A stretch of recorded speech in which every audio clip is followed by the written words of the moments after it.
All right, so Baseball America, that looks like their font, right? Baseball America, the screenshot you it put is in. Baseball America. Yes, correct. Baseball America recently did their minor league, for lack of a better term, superlatives about the system. And we're going to go through them with you right now because this is always fun.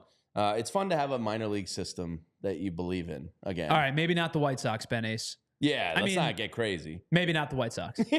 All right, 29 other teams. Well, he's not going to go to like Milwaukee or Kansas I think City. it would be you remember how you brought up Sasaki and it would be fun if he signs with the A's? I think it would be hysterical if Juan Soto signs in like Middle America. Cincinnati. Yeah. Him and Ellie De La Cruz. I mean, Manfred would like that. That's some star power. That'd be fun. Yeah. For sure. All right, so the best tools in the Phillies minor league system as deemed by Baseball America, and it is officially Baseball America season. I think I was on Baseball America every day of last offseason looking for their new rankings, their superlatives. Like, it's a great site, and they do great stuff. So here's what they have for the Phillies minor league system. Best hitter for average, Justin Crawford. Yeah, that sounds about right. I mean, he's hit basically 300 everywhere he's gone. He's risen through the ranks. You know, we just talked about him, right? Is he a borderline untouchable trade prospect? I think in some people's eyes, yes. In some people's eyes, he's darn close.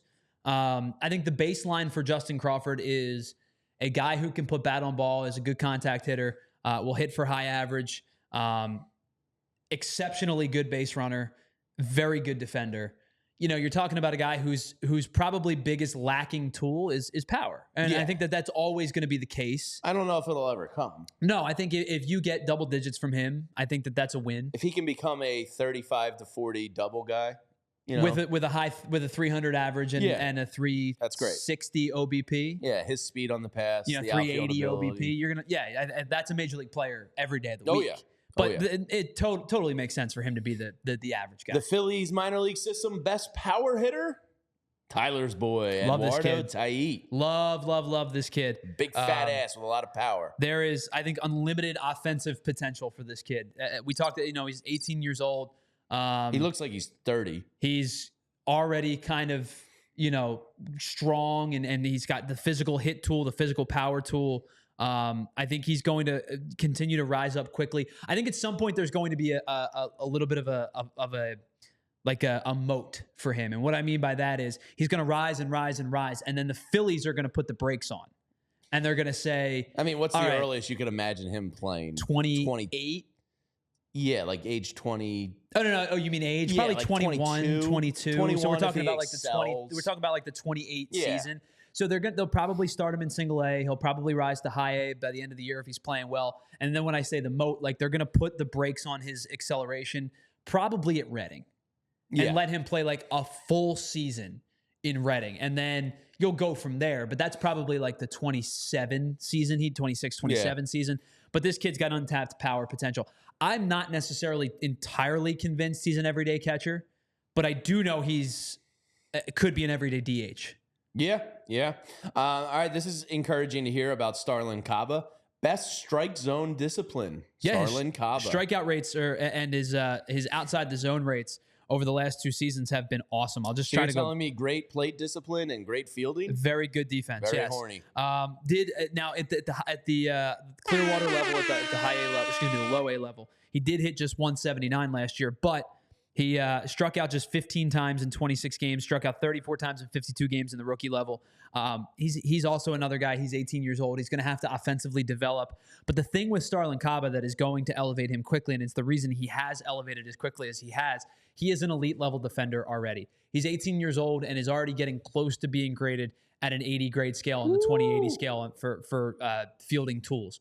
He is as smooth as I've seen a minor league defensive player in a very, very, very long time. This kid has all of the attributes to be a Gold Glove defender. Does the offense come? Time will tell. 179 is not good, obviously, but I think they're looking more for approach and shortstop, fundamentals, and I believe second were the 3 lowest OPSs in baseball this year, if I'm not mistaken. Makes sense. So I think, if you get an elite defender, you can certainly live with some subpar offense. Yeah, and I'm trying to find you his strikeout rate, or not his strikeout rate, his whiff rate, because it was really, really strong last year, and we'll go back and try to find it more for you. All right, fastest base runner in the system, Marion Boyd. Yeah, again, no surprise there. Speed. Isn't he like a 70 or 75. He might be a 75. Yeah, he might be a 75 on that. So Justin Crawford's probably right behind him in that one. Yep. Best athlete, Alex McFarland. This is the first guy that I have to do more research on. I'm not even going to pretend to know enough about. That's pretty cool to be named the best athlete of the minor league system. Sure. Like, I'd peacock around the locker room a little bit. Like, oh, you guys weren't named best athlete? That's too bad. It's a shame. The best fastball on the staff. Got to be Painter. I wonder, since Roki Sasaki is officially going to be a minor league contract, does Baseball America, when he becomes a Philly, do they have to go back to the drawing board and go Andrew Painter? I guess he's a top prospect. So whose fastball? Yeah, whose fastball are you taking? Roki Sasaki or Andrew Painter? Probably Sasaki. Okay. Well, Andrew Painter, you're on the hot seat. Best curveball. Seth Johnson, who you acquired for a bag of baseballs that you sent the Orioles. I mean, you're going to have to see more of him. He cracked the top 10 in their prospect list, too. He doesn't excite me nearly as much as the next guy and the other guy that was in that trade that we're going to talk about. Like, Johnson seems to me like a polished quad A type of guy with maybe some limited upside as a starter. Yeah. I'd love to see more from him. Didn't pitch particularly well in his call-up, but they were kind of under dire circumstances at that point with their starting rotation. Would love to see a full year of him. The next guy I'm super excited about. Best slider award goes to Moises Chase. Yeah, this kid's got good stuff. Just in the limited time we've been able to watch his stuff in the minor league system, I think you may see him as a quick high riser. We talked the other day about him, the Baseball America's 2028 prospect list and him being the 5th starter. Yeah. I'd love to. I think his stuff plays as closer stuff. So it's Roki Sasaki, as Andrew reliever Painter, and Aaron Nola. Maybe Christopher Sanchez 4, and then Chase 5.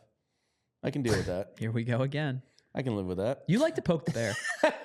Best changeup, Gene Cabrera. Best control, also Gene Cabrera. Yeah, we talked a lot about him in the offseason last year. You can go back and find our videos on him. Not much has changed. Decent stuff, really good control. Not the power arm that we've talked about some of the other guys, but good enough stuff. He's a little guy. And when I say little guy, I don't mean he's 6 foot, but Baseball Reference has him at 145. Ooh, some places had him at like 160, but he is a thin guy. I'll beef him up. Let's put him on the Jamie Lynch program of Miller Lights, steaks, and smash burgers. But yeah, good stuff. 77 innings pitched, just 25 walks, 91 strikeouts, a 3.80 ERA, all at Jersey Shore. In totality, he walked 33 over 106. Really good command. And he's going to have to be, right? He doesn't have the power stuff that some of the other guys in the farm system have. All right, rounding out the last couple ones. Best defensive catcher goes to Jordan Disson. The best offensive infielder, without a doubt, goes to Starlyn Caba. The best infield arm goes to Brian Rincon. And Marion Boyd got named the best defensive outfielder. With that speed, you should be able to do that. And then the best outfield arm goes to Raylan Heredia. All right. See, I'm the pronunciation guy. Everybody comes to me. Yeah, of course. Yeah. So there you have it. Always some cool stuff to see from Baseball America. It's an exciting farm system, and that's cool to say. Yeah, I think for the first time in a long time, you can be confident with some. Now, granted, they're not all going to pan out. It's still a crapshoot. They're not all going to pan out, but you have a confidence level in this farm system that we haven't seen probably since it got depleted